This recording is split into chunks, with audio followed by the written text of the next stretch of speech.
It was late afternoon on Tuesday the 16th of July 1935. In Istanbul's Pera Palace Hotel, Stephen settled back in the luxuriously deep bath in their hotel suite. Surrounded by the bathroom's marbled splendour, he took a generous sip of an excellent single malt whisky and allowed its fiery warmth, together with the piping hot water liberally dosed with bath salts, to relax every pore of his body.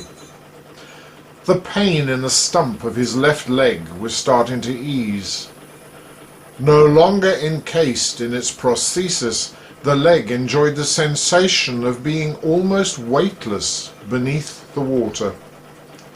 He let out a sigh of contentment. The door to the bathroom had been left open. Stephen knew that he would be undisturbed whilst indulging in his soak in the tub. He would be able to hear Rupert rustling through his papers whilst writing up his report on the day's findings. Then there would be the sounds of packing in preparation for their departure on the Orient Express later that night. He took comfort from that presence, and yet appreciated his immediate solitude. That was the strength of their relationship. Each member of the union relished the company of the other, but they were also allowed to have time for themselves.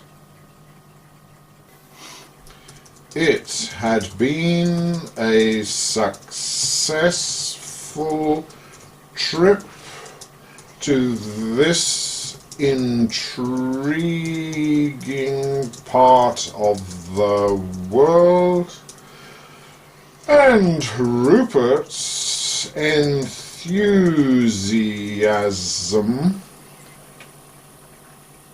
Hello, my name is Stuart Fifield, and I'm the author of the Rupert Winfield books.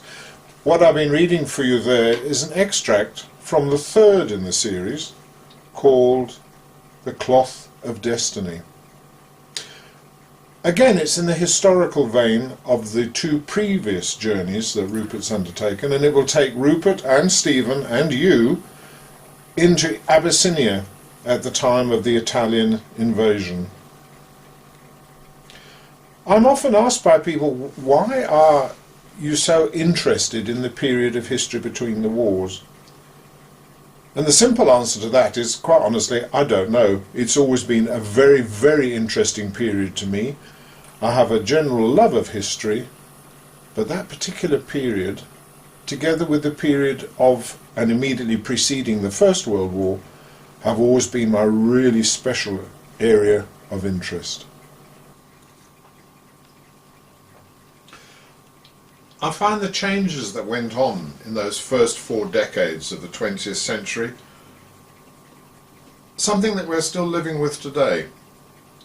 The idea of equality, the idea of independence, the idea of people having a thought for themselves, not only permeated what was to become the end of our British Empire with the independence of the colonies in the 60s, but also in the relationship between Stephen and Rupert. Not an easy thing at the time. The other great love of my life has always been music, and I've had the opportunity to reflect on that and to enlarge on it in my other series of novels, which are about an eccentric English-born Italian contessa living in Puccini's beautiful city of Lucca. So needless to say, I am an Italophile, and many, many times have I visited this beautiful gem of Tuscany. I have just finished my third story in the series, an Eccentric and Lucca, and it deals with the Contessa and her chamber opera group of Lucca, or Coggle for short. And they are all angelic singers, except of course they all have dark skeletons in their cupboards. So here's just a little bit from the third story in the series.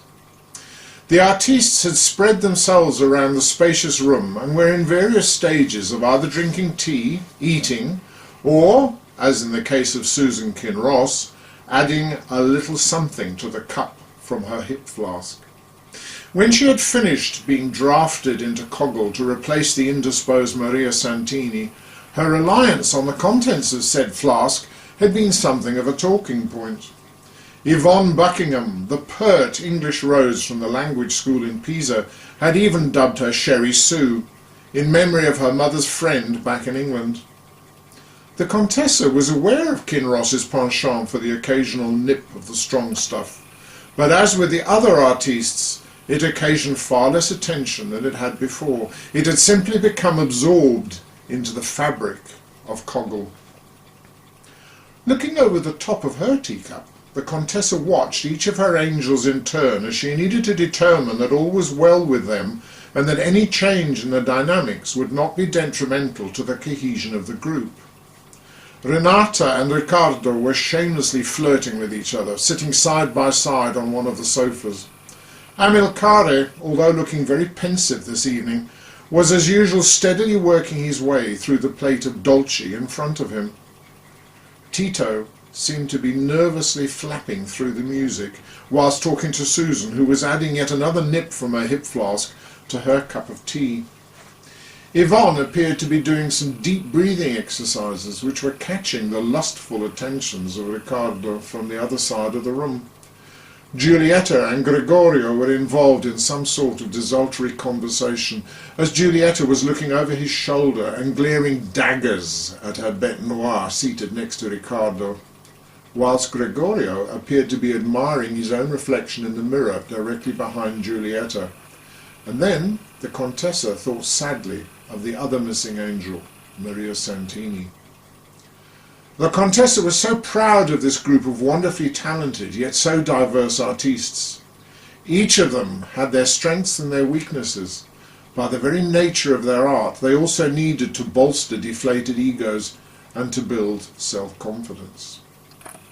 Not least of which is Gregorio Marinetti, who is an antiques dealer, a very highly respected antiques dealer in Lucca, and who enrolled himself for a course of naked yoga on his eternal search for a companion. It's been great to meet you, and thank you very much for taking the time to watch and listen. Please keep an eye on my website. You'll find the details on the screen very shortly, and I also have a contact form on my website. If you want to send me a question about my writing, I look forward to receiving it. And like everybody else, I've got loads of ideas and hardly any time to get on with any of them, so I had best get back to it. Bye for now.